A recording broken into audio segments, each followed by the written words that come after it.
Today, we are going to talk about how long it actually takes to be successful in business. But before we do, don't forget to hit subscribe, whatever channel you're coming from, if you want to predictably grow faster in life and in business. All right, people are like, God, it's so risky to start a business. I remember talking to a buddy recently, and he just kept telling me he really wanted to start a business. And I was like, okay, so why don't you start a business? And he's like, I can't, it's too risky. And then he came back to me like 5 minutes later. He's like, Eric, I really want to start a business. Okay, why don't you start a business? I can't, it's too risky right now. 10 minutes later, Eric, I really want to start a business. Okay, so start a business. Well, I can't, it's too risky to start a business. So that kept going on, but also bear in mind this guy was kind of drunk too. My point is, it's scary to start a business. It's scary to take the leap because you don't know, you're leaping into the unknown, right? In the beginning, it's like you're putting everything on the line. Literally, here, let me tell you how I started my first business. Actually, I'll tell you about a couple of failures that happened. I remember I got fired from Break Media and as their SEO person, and I got fired, and I was like, oh man, what am I gonna do now? That's like, it's like you kind of have to make it happen for yourself. Like immediately, there's no job that you're walking. There's no security. There's no security blanket. Insurance is not gonna cover you for much longer, depending on where you live.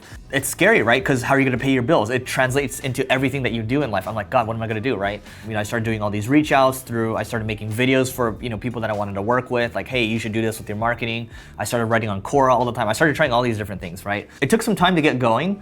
And eventually I ended up taking another job at another company to lead their marketing. But it took probably 6 months to at least get some semblance of traction, right? I remember I had this magic website called MagicWiz, WHIZ.com. I don't think it's around anymore, but it was a Yahoo website. We couldn't really get it going. Like I think 3 months into it, we bought the website for cheap.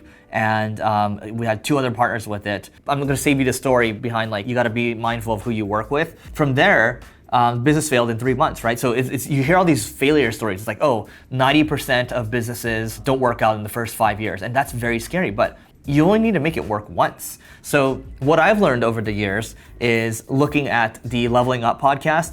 Success for that podcast is maybe getting leads from it, also maybe growing the downloads, right?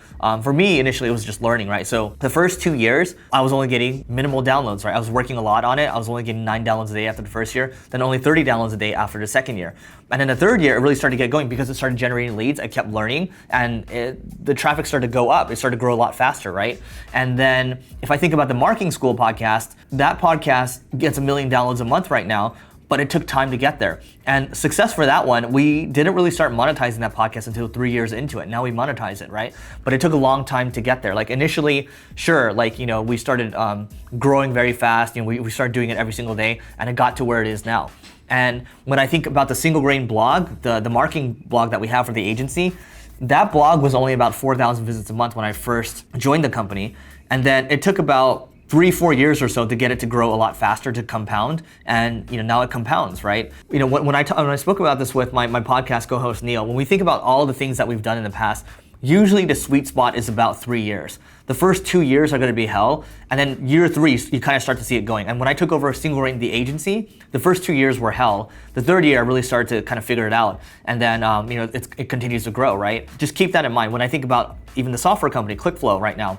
The software, we've been working on that since its first release, about 1.5 years, but we've been working together, my partner and I, for about 2 years. And now, we're coming into it, we're starting to hit our stride, but again, it takes time to get there. Nobody said it was gonna be easy, right? Like business is fundamentally not easy, but as Mark Cuban would say, in business, you only need to be right once to figure it out. And then from there, you can continue to take more risks. When I spoke to Neil about this, I asked him the question, and I didn't have to hint or anything, but he said 3 years as well. So, and then I agreed with him, it's 3 years.